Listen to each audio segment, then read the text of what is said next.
नज़ामे मैं कदा इस कदर बिगड़ा हुआ है साकी, उसी को जाम मिलता है जिसे पीना नहीं आता।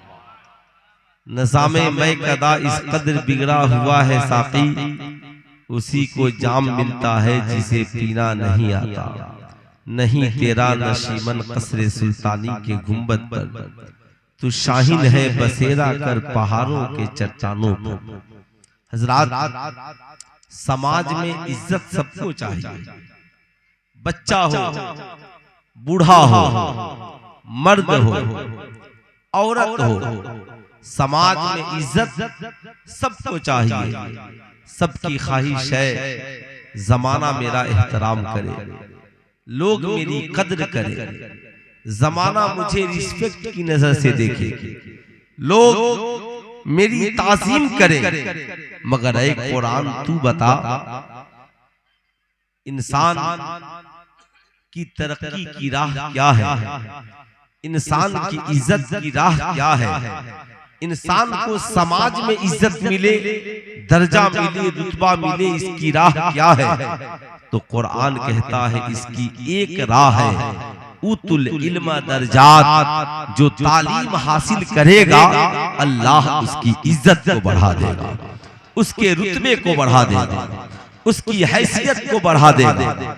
अब इसकी एक राह है, तालीम याफ्ता बन जाओ, शिक्षा ग्रहण करने वाले बन जाओ, तालीम हासिल करने वाले बन जाओ, समाज में एजुकेटेड बन जाओ, जहालत को छोड़ो और इल्म के उजाले में आओ, ताकि तुझे पता चले हलाल क्या है, हराम क्या है, तुझे पता चले खाना क्या है, पीना क्या है, तुझे पता चले इस्लाम ने किसे जायज करार दिया है और किसे नाजायज करार दिया है, ताकि पता चले हमारी बेटियों के सरों पे दुपट्टा कैसा हो, ताकि पता चले इंसान के खाने का तरीका कैसा हो, ताकि पता चले मर्द के ऊपर माँ का हक क्या है, पता चले समाज में जीना कैसे है और मरना कैसे है। अगर इल्म ना हो तो इंसान कैसे फर्क कर पाएगा अच्छा क्या है और बुरा क्या है? इल्म ना हो इंसान कैसे जान पाएगा जायज क्या है और नाजायज क्या है? यही वजह है अल्लाह कुरान में फरमाता है, हल यस्तविल्लज़ीना यालमून वल्लज़ीना ला यालमून, तुम क्या समझते हो पढ़े लिखे और जाहिल ये दोनों बराबर है?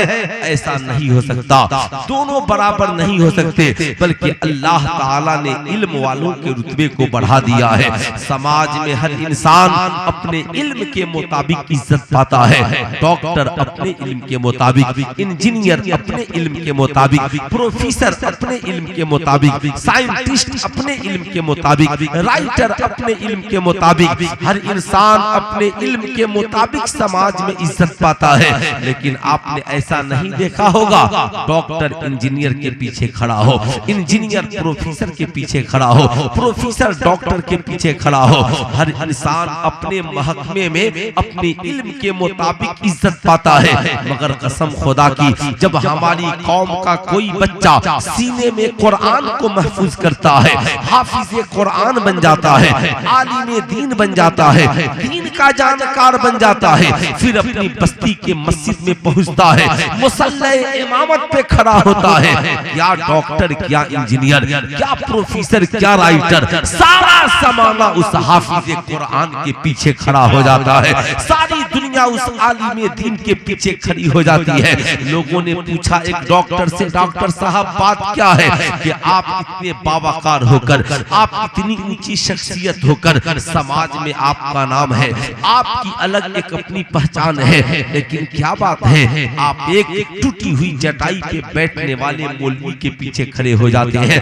क्या बात है? समाज में बहुत कम तनख्वाह पाने वाले इमाम के पीछे आप खड़े हो जाते हैं। हैं। डॉक्टर ने कहा तुझे पता नहीं है, तुमने सिर्फ इमाम को देखा है, तुमने सिर्फ टूटी हुई चटाई को देखा है, मगर इंसान न चटाई की वजह से बड़ा और छोटा है, इंसान ना साहब ये पर्सनालिटी और कद की वजह से बड़ा और छोटा है।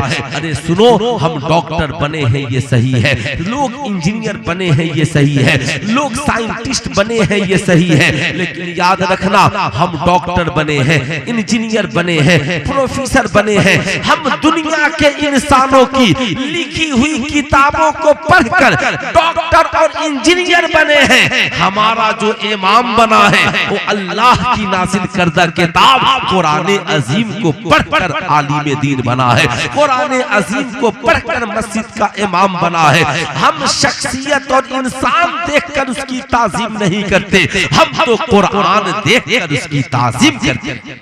नारे तकबीर, नारे रिसालत, इस्लाहे मुआशरा कॉन्फ्रेंस, उलमाए अहले सुन्नत।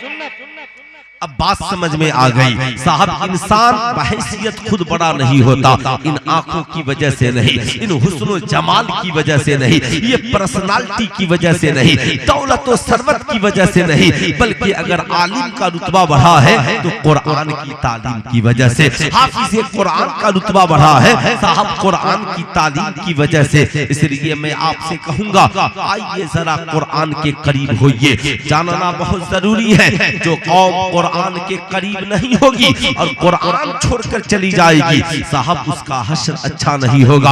ये कुरान किसके लिए है? कुरान का कुरान क्यों नाजिल हुआ? अल्लाह ताला फरमाता है, ऐ मेरे बंदो तुझे पता नहीं है, ये कुरान हुदल लिल मुत्तकीन, खौफ रखने वालों के लिए, तकवा हासिल करने वालों के लिए हिदायत है, हिदायत। ये नूर है, नूर, तुझे पता नहीं है। आइए मैं आपसे पूछना चाहता हूँ, सारी दुनिया की तरक्की को समेट दीजिए, सारी दुनिया की तरक्की क्या है? चाइना की तरक्की को लाइए, रशिया की तरक्की को लाइए, इंडोनेशिया के तरीके तरक्की को लाइए, अफ्रीका और अमेरिका की तरक्की को लाइए। आप साहब कुरान भी जगह जगह इल्म वालों से खिताब करता है, कहीं पे कुरान कहता है तालमून, पढ़ने वालों इधर आओ, आलमून, जानने वालों इधर आओ। कहीं कुरान कहता है यतफक्करून, फिक्र करो, यतदब्बरून, गौर करो, उलुल अलबाब, अक्ल वालों, इल्म वालों हमारी तरफ आओ। कुरान पढ़े लिखों से खिताब करता है, ऐ ब्रिलियंट और दिमाग वालों मेरी तरफ आओ। अब कुरान कहना क्या चाहता है ये जानना जरूरी है। आज इंसान पूछता है साहब ये बताइए कुरान पढ़ करके क्या होगा? ये बातें यहूदियों की साजिश है, ये बातें नसरानियों की साजिश है। यहूदियों ने देखा कि अगर थोड़े से मुसलमान कुरान पे अमल किए तो 313 थे, मगर जमाने में चर्चा उनका था, जमाने में इनकलाब उनका था। उन्होंने कहा मुसलमानों को कुरान से रोका कैसे जाए? तो उन लोगों ने हवा चलाई, कहा कुरान एक धार्मिक पुस्तक है, कुरान सिर्फ एक धार्मिक पुस्तक है। कुरान वो पढ़े जिसका राबता धर्म से ज्यादा हो, जो धार्मिक इंसान हो। कुरान वो पढ़े जो नमाजी हो और हाजी हो। कुरान वो पढ़े जो आलिम मौलाना मुफ्ती हो। बाकी लोग कहा बाकी लोगों के लिए कुरान पढ़ना जरूरी नहीं है, मगर मैंने कहा एक कुरान तू बता, कुरान क्या सिर्फ तू एक मजहब के लिए आया? क्या तू सिर्फ एक समुदाय के लिए आया? क्या तू सिर्फ एक कबीले के लिए आया? कुरान कहता है नहीं, हुदल लिन्नास, मैं तो सारी दुनिया के इंसानों की हिदायत के लिए आया हूँ। क्या हिंदू, क्या मुसलमान, क्या बैकवर्ड, क्या फॉरवर्ड, क्या ऊंचा, क्या नीचा, क्या मर्द, क्या औरत, मैं सबकी हिदायत के लिए आया हूँ। अब साहब आइए जरा सा सुनिए, आज हमारी कौम की बेटियां कहती हैं मौलाना कुरान पढ़ करके क्या होगा? अच्छा एक बात बताइए, जब से मैं बैठकर तकरीर कर रहा हूँ कोई स्टेज पे बात कर रहा है, जिसकी मर्जी उठाई चप्पल उठाया चल दिया, जिसकी मर्जी आई उधर से उठा चल दिया। जाहिर सी बात है मैं समझ सकता हूँ, शायरी खूब सुनिए, खूब सुनिए, नात सुनने का हक भी है, मैं जानता हूँ। नात शरीफ खूब सुनिए, इस कदर सुनिए कि आशिके मुस्तफा बन जाइए, मगर तकरीर उससे ज्यादा सुनिए। नात सुनने से ईमान ताजा होता है और तकरीर सुनने से किरदार अच्छा होता है। अगर वरना सिर्फ नात ही सुनिएगा ना तो कल होकर आपको लगेगा हम तो नात सुनने गए थे, सब उछल कूद रहे थे। शायद कव्वाली जो हो रही है ये भी उसकी दूसरी सूरत है, बस इसमें ढोल और तबला बढ़ गया है। याद रखिएगा, ये कौम अगर आज बेदार नहीं हुई तो कब बेदार होगी। शायद इस कौम ने सोचा है ये नाचने वाली और ठुमका लगाने वाली और ये जो गाने वाली कव्वालन है साहब, इसने हमें दीन दिया, इस्लाम दिया। नाना, उसका ठिकाना तो जहन्नम है ही, मगर याद रखना इसमें पढ़ने वालों तुम्हारा भी ठिकाना जहन्नम हो जाएगा। इसलिए खूब जिंदगी में याद रखना, खुद भी किरदार को बेहतर बनाओ और खुद भी बेहतर बनो। साहब जवान तो जवान, यहाँ बूढ़ों का भी हाल वही है, जिसकी मर्जी उठा और यहाँ से उठ करके चल दिया। खुद भी बैठिए और अपनी औलादों को भी बैठाइए। आज बाशऊर नहीं बनिएगा, बासलीका नहीं बनिएगा तो कब बनिएगा, है ना।